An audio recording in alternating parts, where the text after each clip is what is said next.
आपसे बात की जा सके। तो sir, what do you think कि पाकिस्तान और इंडिया के जो रिलेशंस अभी चल रहे हैं, अभी हमारे यहाँ से शाह महमूद कुरैशी साहब जो फॉरेन मिनिस्टर हैं, उन्होंने कहा कि बात होनी चाहिए। तो आपसे जैसे मेरे पहले भी बात हुई थी कि आप क्या समझते हैं कि डायलॉग इम्पोर्टेंट है? मैं तो मान के चलता हूं कि विदाउट डायलॉग और कोई रास्ता नहीं है। There is no other option, only one option is dialogue. अगर डायलॉग जब तक नहीं होगा तब तक ये रिजॉल्व करने का भी जो संभावना, जो possibility of the solution, it can't be, ये नहीं हो सकता। तो इसीलिए हम बात नहीं करेंगे। ये जो रुख मुझे लगता है इसमें बदल होना चाहिए। इसमें डायलॉगिक जो प्रोसेस, डायलॉगिज्म जिसको बोलते हैं फिलोसॉफिकली, वो बातचीत का सिलसिला होना चाहिए। लेकिन ये ठीक है, दोनों तरफ से बातचीत ना करने का भी कुछ प्रीकंडीशंस हैं। मैं आपके भी पाकिस्तान के आपके प्रधानमंत्री जी के सम्मान करता हूं, इंडिया में बहुत फैन है इमरान साहब का। लेकिन पाकिस्तान में इमरान खान साहब भी बोले हैं कि कश्मीर के जो इशू है, उस इशू को अगर इंडिया जो पुराने जो स्थिति है उसमें ले जाए तब बातचीत हो।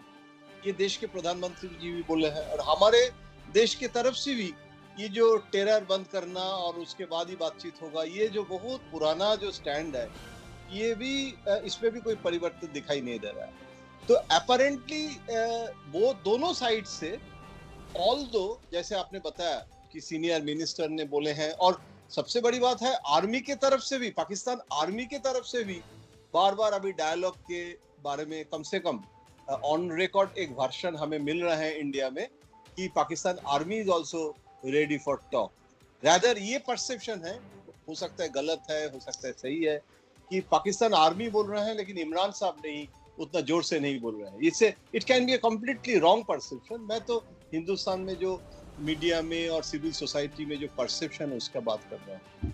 तो लेकिन आप जो बोल रहे हैं, मैं आपके साथ 100% सहमत हूँ कि डायलॉग का जो मिलू ऑफ द डायलॉग, मतलब बातचीत करने का जो एक माहौल बनाना बहुत जरूरी है आज के दिन।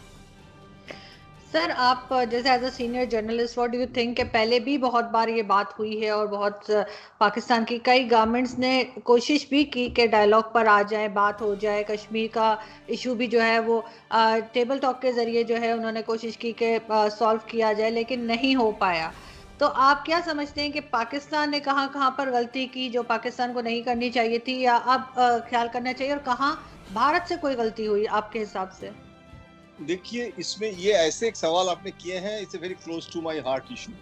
मैं तो बकबक करना शुरू करूंगा तो आप मुझे इंटरप्ट कीजिएगा और बोल दीजिएगा, क्योंकि देखिए नहीं नहीं सर, प्लीज, मैं लोग आपको सुनना चाहते नहीं, हैं, आप लेकिन बिल्कुल मैं आराम से बताइए जी। देखिए मैं ये कहना चाहूंगा कि I am a representative of the free media of India. मतलब हिंदुस्तान के जो फ्री मीडिया का रिप्रेजेंटेटिव हूँ। और जैसे पाकिस्तान में भी काफी फ्री मीडिया मैं देखता हूँ। मैं आज ही सुबह डॉन पढ़ रहा था एक एडिटोरियल जिसमें फॉरेन पॉलिसी के बारे में काफी क्रिटिसिज्म है कि अगर direction of the foreign policy of Pakistan, तो पाकिस्तान के भी न्यूज़पेपर में क्रिटिसिज्म होता है। हमारे यहाँ तो आप देख रहे हैं कितना क्रिटिसिज्म हो रहा है। तो we are the representative of the free media from the both side. और फ्री मीडिया की रिप्रेजेंटेटिव के नाते मैं as a citizen of this country India, मुझे लगता है कि हम पाकिस्तान के जो आम जनता है और भारत के जो आम जनता है उसमें कोई दुश्मनी नहीं है। मैं 6 बार पाकिस्तान विजिट किए हैं, और नवाज शरीफ साहब पहली बार जब पाकिस्तान के प्राइम मिनिस्टर बने थे बेनजीर भुट्टो के बाद, वो चुनाव में कवर करने गए थे, तो मुझे कोई दिक्कत नहीं हुआ था। और मुझे तो अगर आज भी कोई कहे कि आप पेरिस जाना चाहते हैं या पाकिस्तान, मैं कहूंगा कि मैं पाकिस्तान जाना चाहता हूं। और इसीलिए पाकिस्तान जाना चाहता हूं क्योंकि अगर मैं आर्ट क्रिटिक होता कि या, लेकिन मेरे लिए Pakistan is the place of happenings. और जैसे देखिए हर चीज, मैं इसीलिए we are onlooker of Pakistan activities. अगर आप यूरोप के बारे में पूछेंगे हम नहीं बोल पाएंगे, लेकिन पाकिस्तान के बारे में हर दिन मैं फॉलो करता हूं कि जैसे इजराइल में कुछ इंसिडेंट हुआ है और उसमें पाकिस्तान कैसे रिएक्ट कर, तो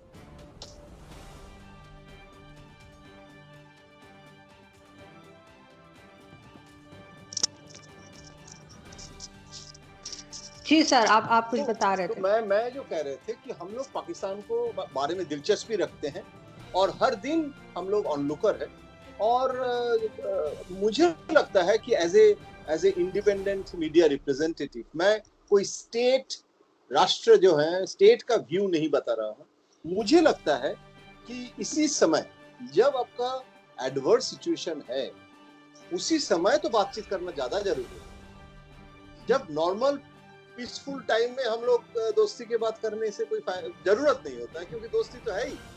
अगर दोस्ती की जगह कोई आपका समस्या होते हैं, कोई प्रॉब्लम अराइज करते हैं, तो हम लोग क्या करते हैं, अगर दोस्त के साथ अगर झगड़ा भी होता है, तो अगर हम फोन नहीं करेंगे, बातचीत नहीं करेंगे, पहले कौन करेगा ये ईगो रखेंगे, तो वो दोस्ती के लिए किसी को टॉक डायलॉग शुरू करना जरूरी होता है।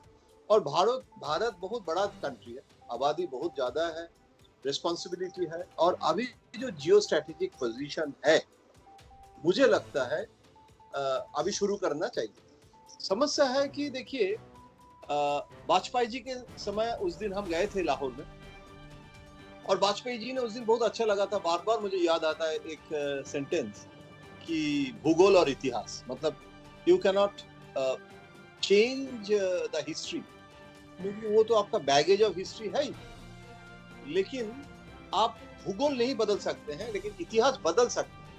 तो पुराना जो बैगेज ऑफ हिस्ट्री वो तो है, वो आप जो हो गया है उसको नहीं बदल सकते हैं, लेकिन हिस्ट्री का जो future direction you can change that. ये वाजपेयी जी ने लाहौर में गवर्नर हाउस में, मुझे आज भी याद है, बहुत अच्छा एक माहौल था और हम भी थे वहाँ। तो लेकिन जो दूरी है, जियोग्राफिकल डिस्टेंस, भूगोल का दूरी है, कह रहे थे कि यहाँ जाने में कितना समय लगता है, फ्लाइट में तो आधा घंटा 45 मिनट्स लगता है पाकिस्तान पहुंचने, तो आधा घंटा का रास्ता है, लेकिन देखिए कितना साइकोलॉजिकल ब्लॉक्स है, इसीलिए दूरी हुआ है। तो अगर हम एक एफर्ट लेते हैं, तो उसमें हमारा जो इतिहास मेरा ओपिनियन है, अगर आप ज्यादा बैगेज ऑफ हिस्ट्री में जाएंगे ना, तो कभी सोल्यूशन नहीं होगा। जैसे हमारे घर में होता है, वो तुमने 5 साल पहले तुमने क्या बोला था, तुम्हारा मेरा वो ससुराल में उसने मुझे ये बताया था। अगर ऐसे आप बातचीत के, कम से कम आपको ये मैच्योरिटी, ये रैशनैलिटी ले आना पड़ेगा कि ये हुआ है, हम लोग, वॉर तो हो गया, बहुत वॉर हो गया, और कारगिल को भी हम लोग वॉर मानते हैं ना, तो इसीलिए अभी 4 वॉर तो हो चुका है। तो इसीलिए ये जो war is not the option. और आज जब कोरोना के लिए हम पूरी दुनिया परेशान है, कितने लोग डेली मर रहे हैं, तो उसमें मुझे लग रहा है इसके साथ साथ टेरर और इसके साथ साथ नॉन डायलॉगिक एटमॉस्फेयर, मुझे लगता है कम से कम ट्रैक 2 या ट्रैक 3, जो भी आप बात करें, 1.5 भी कोई कह रहे थे उसमें, मैं तो ट्रैक 2 के पक्ष में हूं। मुझे लगता है कि सिविल सोसाइटी कम से कम बातचीत कर सकते हैं, एमिसरीज तो सर पहले क्यों फेल होता गया? यही कोशिश पहले भी चली थी ना, वाजपेयी साहब के टाइम पे भी थी, उससे पहले भी थी, बेनजीर जब थी प्राइम मिनिस्टर, उन्होंने भी कोशिश की थी। आपके ख्याल से इवन कारगिल के बाद की जब मुशर्रफ साहब ने पूरा टेक ओवर कर लिया था पाकिस्तान में, तो वो भी गए और उन्होंने भी कुछ बात करने की कोशिश की थी। ये फेल क्यों होता रहा? हर बार कहा गया उड़ी हो गया, कभी पुलवामा हो गया, कभी कुछ हो गया। बिल्कुल, बहुत अच्छा सवाल है, बहुत अच्छा सवाल है, बहुत अच्छा सवाल है। मैं आपको बता रहा हूँ, गवर्नमेंट टू गवर्नमेंट की अप्रोच बदलता है, पाकिस्तान में भी होता है, हमारे देश में भी होता है। नरसिम्हा राव का हुर्रियत के साथ टॉक करने का प्रोसेस जब शुरू किए थे, वो हमारे रॉ ऑफिसर थे, किताब लिखे हैं, उसमें पूरा बैकग्राउंड है कैसे नरसिम्हा राव ने शुरू किए, वाजपेयी जी ने भी चलाया। लेकिन नरेंद्र मोदी जी को लगता है कि ये बातचीत करने से फायदा नहीं है, क्योंकि उनके भी कुछ अनुभव है, जो आप बोल रहे हैं ना, कि जो बार बार फेल करने से ये एक मतलब एक बैम्बू स्टिक विथ ऑयल और उसमें एक बंदर monkey is trying to reach to the top and again for that oil he is slipping down as descending.